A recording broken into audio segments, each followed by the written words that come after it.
From my perspective, what I'm looking at is, I'm wondering how exactly UPA can advocate on behalf of faculty across the system in terms of holding leadership accountable.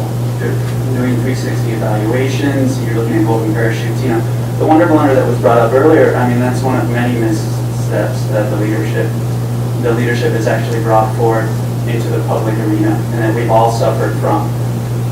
And of course, the legislators then in turn might actually influence the funding that comes to these campuses.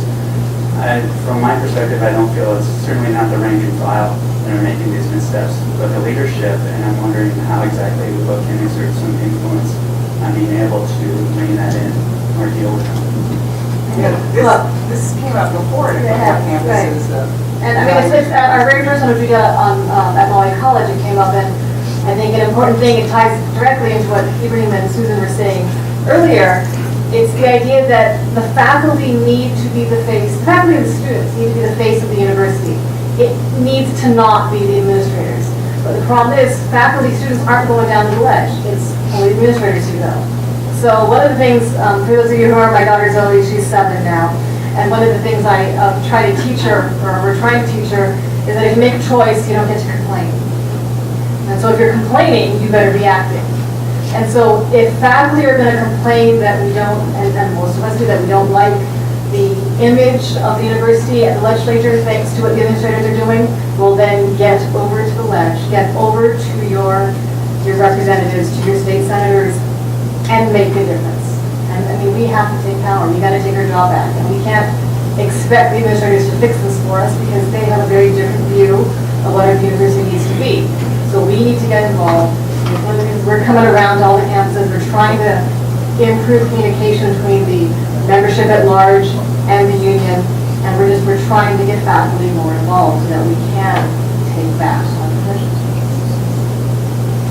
I think one of the things too that was said, I think the way UPA can help is certainly in the negotiation of the contract. I think some of the things that came out today is maybe we need to take a look at workload and counting some of these activities as equivalent to teaching, so that faculty do have the time to participate in this process. And I think the accreditation is a perfect example where that should the accrediting bodies should have come from the faculty. It should have the perspective of faculty, but I think they've been usurped by administrators.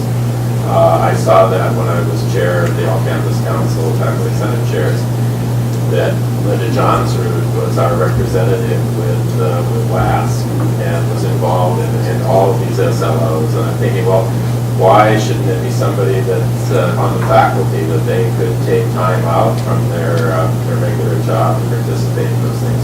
Why do we allow administrators to take charge of that and shape the way accrediting bodies go forward?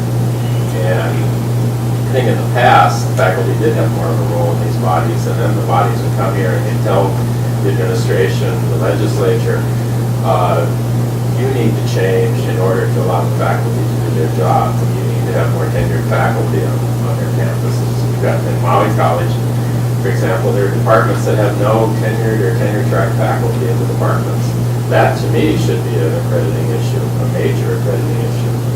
And so I think it goes back again that we need to take charge. UPA perhaps can help by changing these teaching equivalencies so that we do get credit for doing this, because administrators get credit for it, and they get paid very well for it. So why shouldn't faculty be involved as well? And just those of us who came in the class of '97, we came in when there was a conversion of lecturers to, at the time it was another category of temporary hire, but it was accreditation that was concerned about the proportion of adjunct faculty. I mean, that used to be something accreditation was concerned about.